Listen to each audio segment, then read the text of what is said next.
ସାଙ୍ଗମାନେ ଜୟ ଜଗନ୍ନାଥ ଆପଣଙ୍କୁ ସ୍ୱାଗତ ମୋର ୟୁଟ୍ୟୁବ୍ ଚ୍ୟାନେଲକୁ ପୁଣି ଆଉ ଗୋଟେ ନୂଆ ଭିଡ଼ିଓ ସହିତ ନେଇ ଆସିଛି ଗୋଟେ ନୂଆ ଶିଖିବାର ଜିନିଷ। ଏଥିରେ ଆଜି ଆମେ ବନେଇଛୁ ଅଦୃଶ୍ୟ ଲେଖା ଥିବା ପେପରଟା। ଏଇ ପେପର ଗୁଡ଼ା ଆଗରୁ ବ୍ୟବହାର ହେଉଥିଲା, ପୁରାତନ ଯୁଗରେ ଗୁପ୍ତଚର ମାନେ ବ୍ୟବହାର କରୁଥିଲେ, ଯେଉଁମାନେ କଏଦୀ ରହୁଥିଲେ ସେମାନଙ୍କୁ ଦେଇ ଦେଉଥିଲେ, ଯାହାଦ୍ୱାରା କି ସେମାନେ ନିଜେ ପଢ଼ିକି ନିଜେ ହିଁ ଜାଣିପାରୁଥିଲେ କ'ଣ ଲେଖା ଅଛି।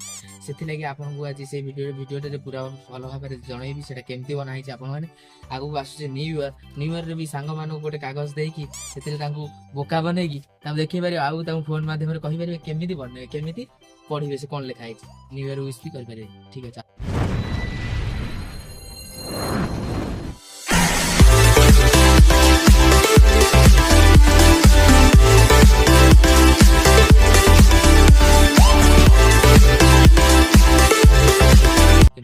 ହଁ ସାଙ୍ଗମାନେ ଆସିଗଲି ଆପଣମାନଙ୍କ ପାଇଁ ନେଇକି।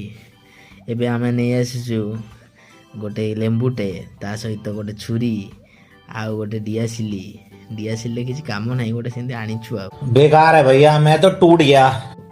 ଆଉ ମହମବତୀ ଆଉ ଆଣିଛି, ତା ସହିତ ଗୋଟେ କଇଁଚିଟେ। ଏବେ କ'ଣ ହବ, ଆମେ ଫାଷ୍ଟ କ'ଣ କରିବା ନା, ଯେଉଁ ଅଛି ଲେମ୍ବୁଟାକୁ ପୁରା ଚିପୁଡ଼ିକି ତା ରସକୁ ଗୋଟେ ଜାଗାରେ କଲେକ୍ଟ କରିନେବା। ଗୋଟେ କଲେକ୍ଟ କରିନେଲେ ବାହାର କରିସାରିବା। ଦେଖନ୍ତୁ ଲେମ୍ବୁଟା ଚିପୁଡ଼ା ସରିଲା। ପୁରା କ'ଣ କଲେ, ଲେମ୍ବୁର ଯେଉଁ ରସ ରହିବ ସେଇ ମେନ୍ ଖେଳ କରିବ ସେଇ ଲେମ୍ବୁର ରସ। ଆମେ ଯେଉଁ ଅଦୃଶ୍ୟ ବାଲା ଲେଖା କେମିତି ବନେଇବା, ସେଇ ରସରେ ବନେଇବା। ତା ପାଇଁ ନେଇଛେ ଗୋଟେ ଧଳା କାଗଜ, ସଫାର କାଗଜ ଗୋଟେ, କିଛି ଲେଖା ହେଇନଥିବ, ଆଉ ଲେମ୍ବୁ। ଆପଣମାନେ ବି ଧଳା କାଗଜ ଜାଗାରେ ଅଲଗା କିଛି କାଗଜ ବି ନେଇପାରିବେ, ସେଥିରେ କିଛି ନାହିଁ। ତ ଗୋଟେ ଧଳା ପେପର ନେଇଛେ, ତାର ଉପରେ ବର୍ତ୍ତମାନ ଆମେ ଲେଖିବା। ଲେମ୍ବୁକୁ କେମିତି ଲେଖିବା, ଲେମ୍ବୁ ରସକୁ ବୁଡ଼େଇ କେଉଁ ବି ଜିନିଷ, ପେନ୍ ଆକୁ ଲେଖିବାକୁ ହେଲେ କିଛି ପେନ୍ର ବି ଦରକାର ନାହିଁ, କି ପେନସିଲ୍ର ବି ଦରକାର ନାହିଁ। ଆପଣ ପେନସିଲ୍ ବି ନେଇପାରିବେ, ଯେହେତୁ ସେଇଟା ମୁନ ଭଳିଆ ରହେ, ଲେଖିବାକୁ ବି ସୁବିଧା ହେବ। ସେଥିଲାଗି ଆମେ ଡିଏସ୍ଏଲ୍ କାଠିରେ ଲେଖିଛୁ। ଦେଖନ୍ତୁ ଆମେ ଏଠି ଲେଖିଦେବା। ଲେଖିସାରି ଆଉ କ'ଣ କରିବା ନା, କିଛି ସମୟ ପାଇଁ ଶୁଖେଇଦେବା। ଏ ପୁରା ଯେତେବେଳେ ଶୁଖିଯିବ, ଶୁଖିଗଲେ କ'ଣ ହେବ, ଯେଉଁ ଲେଖାଟା ଆମର ଅଛି ଭିଜିକି ଥିବ, ସେଇଟା କ'ଣ ପୁରା ଶୁଖିଯିବ। ପୁରା ଯେମିତି ଖାଲି ପେପର ଯେମିତି ଥାଏ ସେମିତି ଦେଖାଯିବ। ଦେଖନ୍ତୁ ଆମେ କିଛିଟା ଶୁଖେଇଦେବା, ତାପରେ ଶୁଖେଇକି ଦେଖାଉଛୁ ପୁରା ଭଲସେ। ଛାଡ଼ିଦେଲା ପରେ ଦେଖନ୍ତୁ ପେପର ଯେମିତି ଥିଲା ସେମିତି ହେଇକି ଅଛି, ପୂର୍ବରୁ ଯେମିତି ପେପର ଥାଏ ସେମିତି ହେଇକି ଅଛି। ଏବେ ଗୋଟେ ମହମବତୀ ଲଗାଇଲେ, ମହମବତୀରେ ଏବେ ଦେଖେଇବି, ତା ନିଆଁ ଆଗରେ ଦେଖେଇଲେ କେମିତି ଦେଖାଯିବ।